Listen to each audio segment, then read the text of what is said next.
Hello नमस्कार दोस्तों, आपके अपने यूट्यूब चैनल जगबुर तक में स्वागत है। आज मैं महादेवी वर्मा का भक्तिन कहानी का पार्ट 2 लेकर आया हूं, जो कि आप लोगों के लिए बहुत ही यूजफुल होने वाला है। तो वीडियो पे बने रहिए। और पहला पार्ट अगर आप लोगों ने नहीं देखा है तो जाके लिंक डिस्क्रिप्शन में है, जाके उस वीडियो को देखिए। और ये वीडियो आइए मैं स्टार्ट करता हूँ। ठीक है, स्टार्ट करने से पहले जाके वह वीडियो देख लीजिएगा अगर नहीं देखे हैं तो। ठीक है, पिछला कहानी में मैं यही बताया था कि भक्तिन एक लाचार महिला थी, वृद्धा थी, जिसकी 3 बेटी थी। ठीक है, 3 बेटी थी। अब 3 बेटी थी तो उसकी पहली बेटी का शादी हो चुका था, और पहली बेटी का शादी होने के बाद उसके पति मर चुके थे, दूसरी बेटी को और इनको अकेला छोड़कर। ठीक है, तो तीसरी बेटी का कैसे भी शादी करने के बाद पहली बेटी का क्या बोलते हैं दामाद बना लिए थे लोग, घर जमाई बनाने के बाद भक्तिन रखते थे। तो इसका इतना दुख था कि अपना क्या बोलते हैं बड़ी बेटी का पति भी मर गया था। अब बड़ी बेटी का पति भी मर गया तो फिर इसका और दुख हो गया। फिर बेटी का क्या बोलते हैं कोई अंदर एक तितर लड़ाने वाला तितरबाज जो था वो अंदर घुस के फिर इसका साथ शादी कर लिया। ये वीडियो सब पहला वीडियो में पार्ट 1 में है, तो जाके उसको देखिए, उसके बाद इसको आके देखिएगा। तो चलिए स्टार्ट करते हैं पार्ट 2। ध्यान दीजिए क्या बोल रहा है, एक सेकेंड।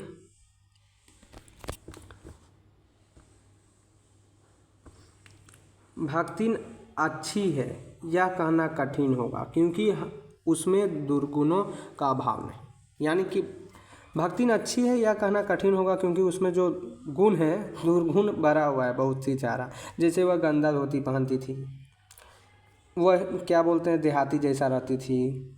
जी के जगह में उसको जी बोलना चाहिए तो वो कहती थी आए, ऐसा बोलती थी। तो इसीलिए भक्ति ने ऐसा लिखी है। ठीक है, वह सत्यवादी हरिश्चंद्र नहीं बन सकती, पर नरों व कुंजरों व कहने में भी विश्वास नहीं करती। मेरे इधर उधर पेड़ पड़े पैसे रुपये भंडार घर की किसी मटकी में कैसे अंतर्हित हो जाते हैं, यह रहस्य भी भक्ति जानती है।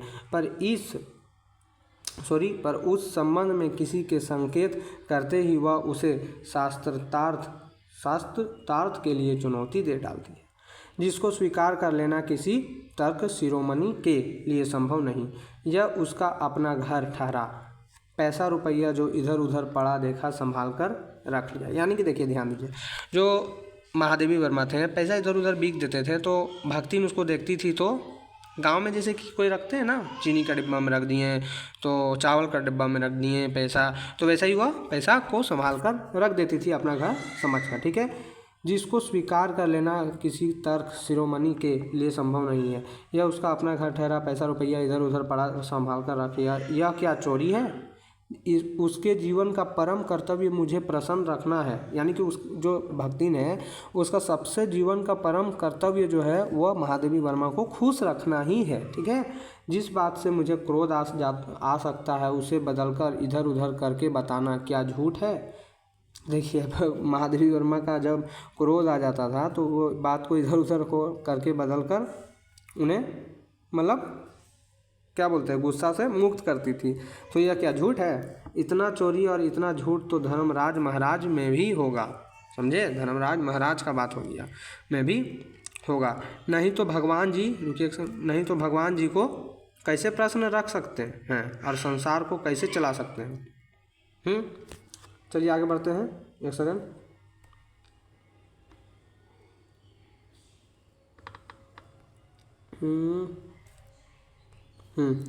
चलिए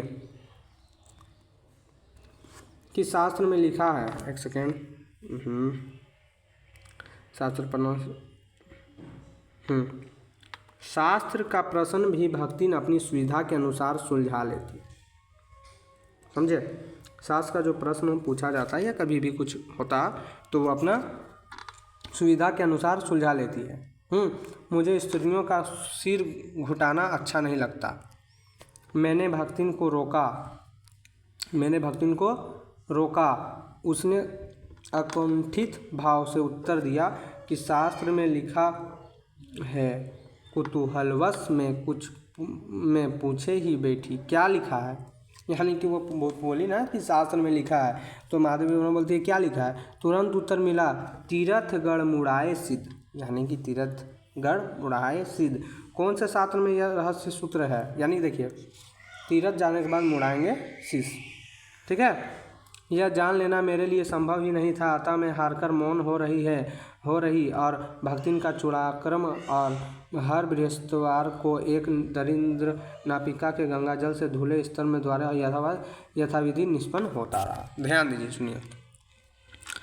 भक्तिन का पति मर चुका था, वह हर बृहस्पतिवार को जाती थी और अपना बाल को छिलवा लेती थी। तो उसी बीच में जो महादेवी वर्मा है, उनको बोलते हैं ये क्या करवा रही है? तो वो बोलते हैं शास्त्र में लिखा हुआ है तीरथ गए मुड़ाए सिद्धि, ऐसा लिखा हुआ है। तो गुस्सा से वह महादेवी वर्मा मौन हो जाती है, अब कि हम कुछ नहीं बोलेंगे तुमको, जो तुमको करना है करो जाके। और बोलती है कि ऐसा नहीं किया करो, लेकिन तो अभी वह बृहस्पतिवार हमेशा जाके बाल को मुड़वाती थी। तो उसी बीच में इन लोग का बहस होता था। चलिए आगे बढ़ते हैं। पर वह मूर्ख है, उम्मीद करते हैं कि आप लोग को समझ में आता होगा, तो वीडियो को लाइक ज़रूर कर दें। पर वह मूर्ख है या विद्या वृद्धि का महत्व नहीं जानती, यह कहना असत्य कहना है। अपने विधा का अभाव को वह मेरी पढ़ाई लिखाई पर अभिमान करके भर लेती है। एक बार जब मैंने एक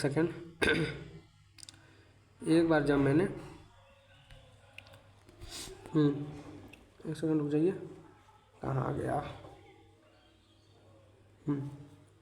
पढ़ाई लिखाई पर अभिमान कर भर लेती है। एक बार जब मैंने सब काम करने वालों से अंगूठे के निशाने का स्थान पर हस्ताक्षर लेने का नियम बनाया, तब भक्तिन बड़े कष्ट में पड़ गई, क्योंकि एक तो उससे पढ़ने की मुसीबत नहीं उठाई जा सकती थी, दूसरी सब गरीबान दाइयों के साथ बैठकर पढ़ना उसका वयोवृद्धता का अपमान था। अब ध्यान दीजिए क्या बात है, सुनिए।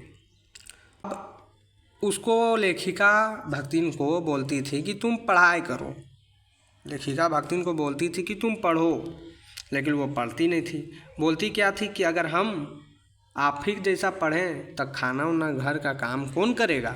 तो लेखिका दिमाग लगाकर वो बोली, अगर जिस दिन क्या बोलते हैं जो होता है ना, महीना का पैसा मिलता है ना, तो अब अंगूठा के कारण पैसा नहीं मिलेगा, आपको अब सिग्नेचर करना पड़ेगा तब पैसा मिलेगा। अब यही बोलती है। अब आगे सुनिए। अतः उसने कहना आरंभ किया, हमारे मालकिन तो रात दिन पृथ्वी में गड़ी रहती है, अब हमहूँ पढ़े लागब तो घर गृहस्थी कौन देखी सुनी। अब देखिए, पढ़ाने वाले और पढ़ने वाले दोनों पर उस तर्क का ऐसा प्रभाव पड़ा कि भक्तिन इंस्पेक्टर के समान क्लास में घूम घूम कर किसी के आ ई की बनावटी, किसी के हाथ की मथरता, किसी की वृद्धि की मंदता पर टीका टिप्पणी करने का अधिकार पा गई। ध्यान दीजिए, पढ़ाई के मामला में वह अब कोई भी रात में कुछ भी करता था तो वो उसको डांटते रहती थी कि ये क्या कर रही है, वो यह करो वह करो, ठीक है। उसे तो अंगूठा निशानी देकर वेतन लेना नहीं होता, इसी से बिना पढ़े वह पढ़ने वाली की गुरु बन बैठी।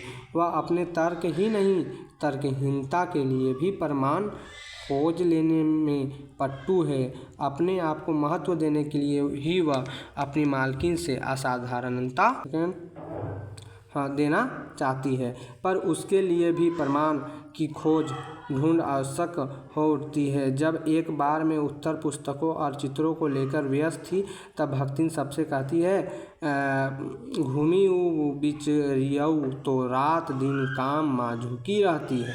यानी कि देखिए, वो बोलती क्या है, बोलती है कि जो है मालकिन वह रात दिन काम में झुकी ही रहती है बस, और तुम पचे घूमती फिरती हो, चलो तनिक हाथ बटाए ले। सब जानते थे कि ऐसे कामों में हाथ नहीं बटाया जा सकता, या था उन्होंने अपनी असमर्थता प्रकट करी, भक्तिन से पिंड छुड़ाया। ध्यान दीजिए, सुनिए क्या हुआ। भक्तिन ड्राइंग बना रही थी तो वह उसको तो मालूम नहीं है भक्तिन को कि भक्तिन बोलते हैं महादेवी वर्मा ड्राइंग बना रही थी, तो उसको तो मालूम नहीं है कि ये अकेले ही बनता है, कोई इसमें हाथ नहीं बटा सकते हैं। तो वह उनके जो क्या बोलते हैं भक्तिन, जिनको महादेवी वर्मा जिनको पढ़ाते थे, उनको बोलती है कि महादेवी वर्मा झुकी रहती है रात भर, जाके चलो हाथ बटा दो। लेकिन उन लोग भी जानते थे कि ये इसको पता नहीं है, इसीलिए वो लोग इनका पिंड छुड़ा के भाग जाती थी, यानी कि इसका मतलब इनके वास्ते भाग जाती थी कि हमको यह डांटे ना। बस इसी प्रमाण के आधार पर उसकी सब अतिशयोक्ति अमरबेल सी फैलने लगी। इसकी मालकिन जैसा काम कोई जानता ही नहीं, इसी से तो बुलाने पर भी कोई हाथ बटाने की हिम्मत नहीं करता, पर स्वयं कोई सहायता नहीं दे सकती।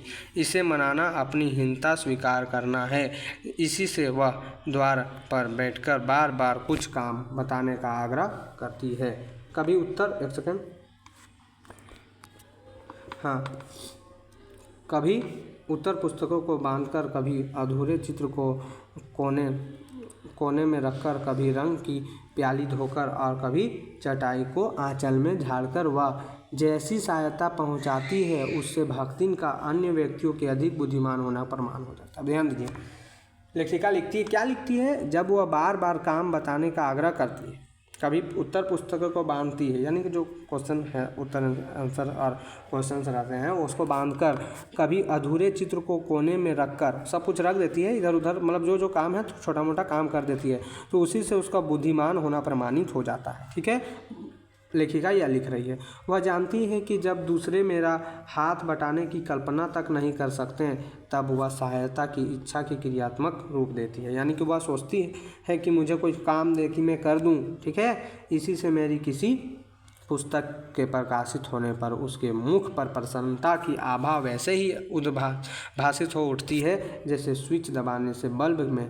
छिपा आलोक। अब ध्यान दीजिए, जैसे कि महादेवी वर्मा का कोई बुक क्या बोलते हैं, जो बुक होता है ना, वो पूरा जैसे कि प्रकाशित हो रहा है ना, प्रकाशित हो गया, तो वह सोचती थी कि ये बुक में मैंने इनका यह हेल्प किया था, रात रात भर इनके साथ जागी थी, इनके साथ में बैठी थी और ये बुक ये इन्होंने लिख रहे थे और ये प्रकाशित हुआ, मतलब बहुत ज़्यादा वह एक्साइटेड हो जाती है। ठीक है, प्रसन्नता की आभा वैसे ही उद्भासित हो उठती है जैसे स्विच दबाने से बल्ब में छिपा आलोक। ठीक है, जैसे मतलब यहाँ पर कवि लिख रहे हैं, क्या लिख रहे हैं कवित्री, ध्यान दीजिए, उद्भासित हो उठती है, जैसे कि वो जितना हो उठती है, जैसे कि स्विच दबाने से बल्ब में छिपा आलोक, जैसे कि स्विच दबाते हैं तो बल्ब जल जाता है ना, तो उसी प्रकार वह उतना तुरंत खुश हो जाती है प्रकाशित होने पर। ठीक है, समझ में आ गया। वह सुने में उसे बार बार छूकर, आँखों के निकट ले जाकर और सब और घुमा फिराकर मानो अपनी सहायता की अंश खोजती है, और उसकी दृष्टि से में व्यक्त आत्मघोष कहता है कि इसे निराश नहीं होना पड़ता, वह स्वाभाविक भी है। किसी चित्र को पूरा करने में व्यस्त में जब बार बार कहने पर भी भोजन के लिए नहीं उठती, तब वह कभी दही का शरबत, कभी तुलसी की चाय वहीं देकर भूख का कष्ट नहीं सहने देती है। ध्यान दीजिए, जैसे कि वह सुबह बहुत रात में काम करती थी महादेवी वर्मा, तो सुबह नहीं उठती थी, तो वह क्या करती थी, दही का शरबत और तुलसी की चाय वह देकर उनका भूख जो कष्ट हो वह नहीं सहने देती थी। बस महादेवी वर्मा भक्तिन ऐसा थी, भक्तिन देती थी महादेवी वर्मा जी को। ठीक है, अब आगे बढ़ते हैं। दिन भर के कार्य, एक सेकेंड,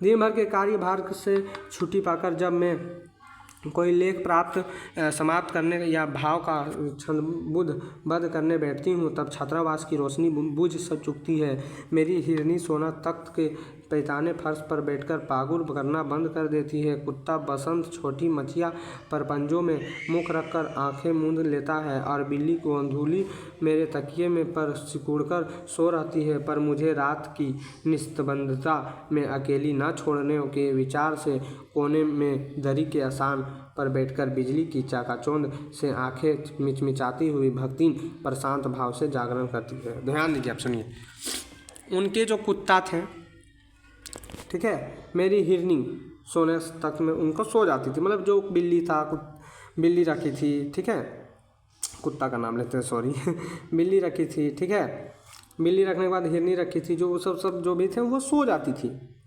छात्रावास का लाइट बंद हो जाता था, लेकिन भक्तिन लेखिका के साथ रात भर जागरण करती थी। वह भक्तिन थी, ठीक है, जागरण करती थी। वह ऊँघती भी नहीं, क्योंकि मेरे सिर उठाते ही उसकी धुंधली दृष्टि मेरी आंखों का अनुसरण करने लगती थी। देखिए, जैसे कि वह मतलब अस्कासाती भी नहीं थी कि काहे हम जा कर रहे हैं। जैसे कि लेखिका लिख रही है, अब उसको देखने लगी तो देख रही है कि वो अपना धुंधला आ रही है एकदम आँख, मतलब जैसे कि नींद किसी को आता है ना, तो वैसा कर रही है लेखिका, उसको देखती थी। ठीक है, क्योंकि मेरे सिर उठाते ही धुंधली दृष्टि मेरी आंखों के अनुसरण करने लगती है। यदि मैं सिरहाने रखे रैंक की ओर देखती हूँ तो वह उठकर आवश्यक पुस्तक की रंग पूछती है। यदि मैं कलम रख देती हूँ तो वह स्याही उठा लेती है। अब ध्यान दीजिए, अब ध्यान से सुनिए। यदि मैं सिरहाने रखे रैंक की ओर देखती हूँ तो वह उठकर आवश्यक पुस्तक की रंग पूछती है। जैसे कि उस सिरहाने रखे रैंक है, उसका तरफ देखी तो वैसे ही उठ के भक्तिन बोलती थी कि कौन सा पुस्तक लाऊं मैं, कौन सा रंग का पुस्तक में लाऊं, ऐसा पूछती थी। सोचिए, यदि मैं कलम रख देती हूँ तो वह स्याही उठा लेती है, और यदि मैं कागज़ का एक ओर सरका देती हूँ तो वह दूसरी फाइल टटोलती है। बहुत रात गए सोने पर भी जल्दी ही उठती है भक्तिन। एक सेकेंड, भक्तिन को तो मुझसे भी पहले जागना पड़ता है। सोना उछल कूद के लिए बाहर जाने को आकुल रहती है। बसंत नृत्य क्रम, ध्यान दीजिए, नृत्य क्रम के लिए दरवाजे खुलवाने चाहता है, और गोधुली चिड़िया की चहचहाहट में शिकार का आमंत्रण सुन लेती है।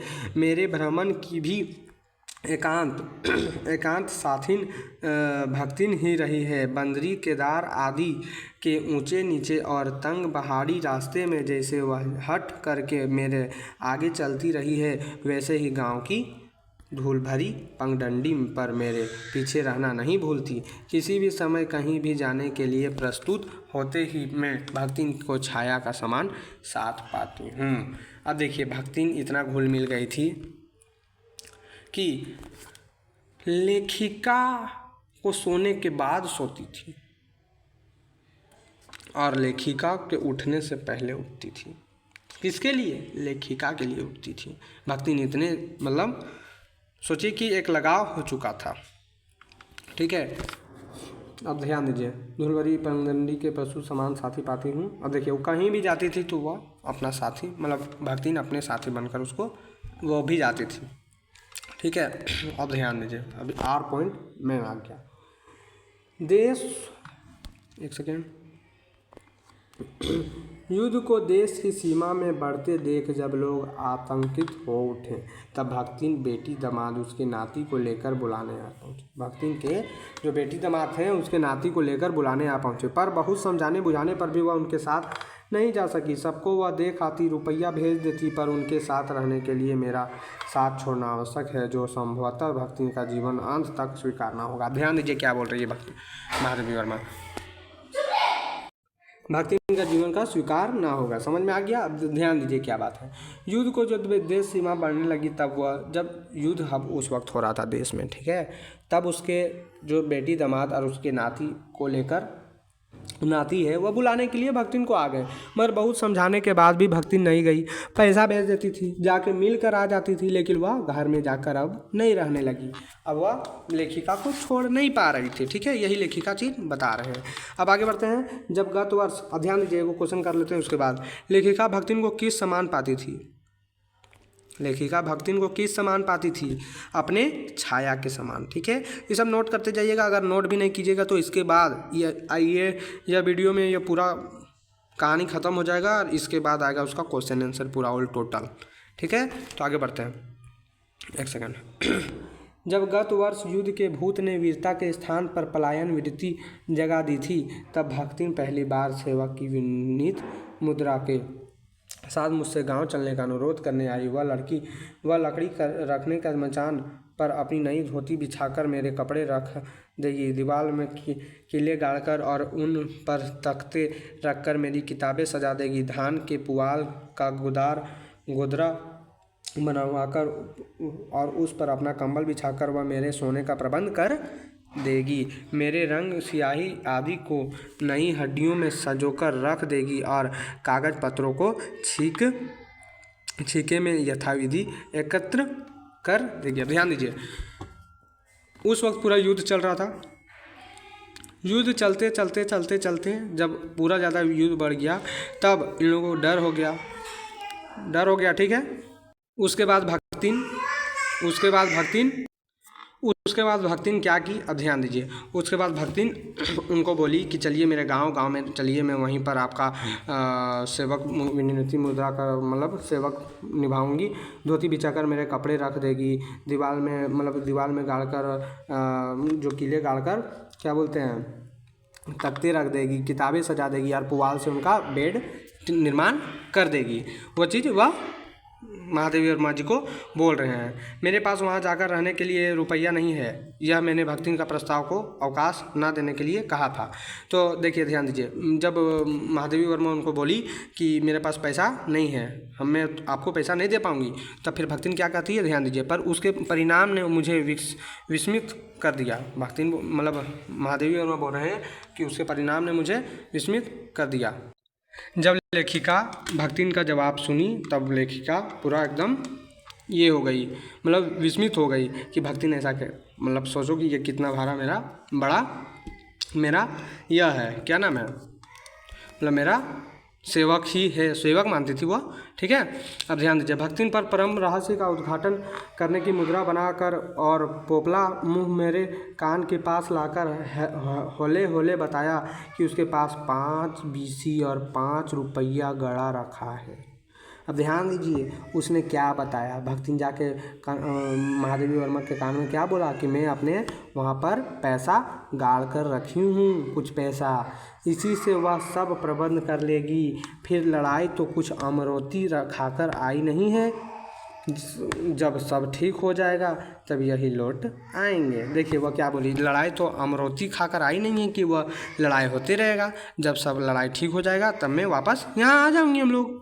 भक्तिन की कंजूसी के प्राण पूंजीभूत होते पर्वताकार बन चुके थे, परंतु इस उदारता के डायनामाइट के क्षण भर में उन्हें उड़ा दिया। इतने थोड़े रुपये का कोई महत्व नहीं, परंतु रुपये के प्रति भक्तिन का अनुराग इतना प्रख्यात हो चुका है कि मेरे लिए उसका परित्याग मेरे महत्व की सीमा तक पहुंचा देती है।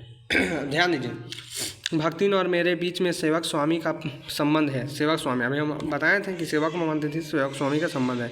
यह कहना कठिन है, यह भी कहना कठिन है, सोचिए, क्योंकि ऐसा कोई स्वामी नहीं हो सकता है जो इच्छा होने पर भी सेवक को अपनी सेवा से हटा ना सके, और ऐसा कोई सेवक भी नहीं सुना गया कि जो स्वामी के चले जाने का आदेश पाकर अवज्ञा में हंस दे। यानी कि देखिए क्या बोल रही है, ऐसा कोई मालिक नहीं ऐसा हो सकता है कि वह चाहते हुए भी उसे हटा ना सके। ठीक है, और ऐसा कोई सेवक नहीं हो सकता है कि वह मालिक से आज्ञा पाकर, मालिक जैसे बोल दे कि तुम यहाँ से चले जाओ तो वो हंस दे, ये चीज़ बोलना चाह रही है। ठीक है, सुना गया, जो स्वामी के चले जाने पर आदेश पाकर अवज्ञा से हंस दे।